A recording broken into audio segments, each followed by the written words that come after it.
there is limited upside as far as the overall market is concerned. So what we've been focusing on or recommending investors is to focus on bottom-up opportunities in Asia, like Japan. And our advice or recommendation to investors is rather than trying to focus where the market will be, trying to guess where COVID will be or US-China relations will be, or let's say presidential elections will be, focus on companies that are benefiting from some of the structural trends that we are seeing in Asia. So we are focusing on those bottom-up opportunities, and we see plenty of those opportunities in Asia, like Japan. And I mean, on balance, if you look at some of the model portfolios, on average, we're talking about like 20% upside for some of these stocks on average.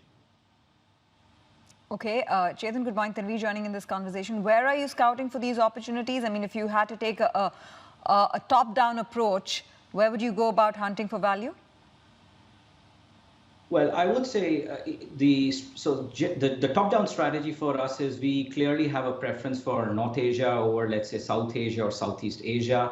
And the simple thesis there is that if you look at the COVID situation, it seems to be better controlled in parts of North Asia as opposed to, say, South Asia or Southeast Asia. That's number one.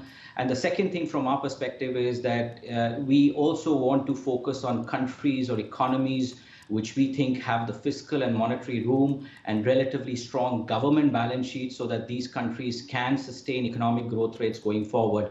And again, if you compare, let's say, Southeast Asia or South Asia versus North Asia, again, we are tilted to North Asia.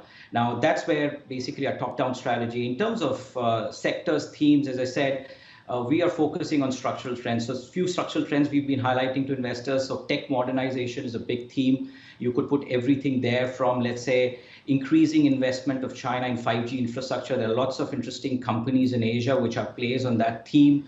We like localization as a theme. So again, there are a number of companies in China which are benefiting from those trends. I think healthcare going forward will be an interesting theme.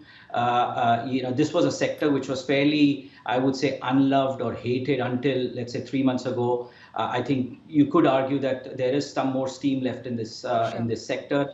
And overall, I would say, the bias for us is still towards, favoring some of the quality growth stocks in Asia. But I also admit that, investors should also have some value laggard play. So that's why we've been calling for this barbell strategy for our Asian investors.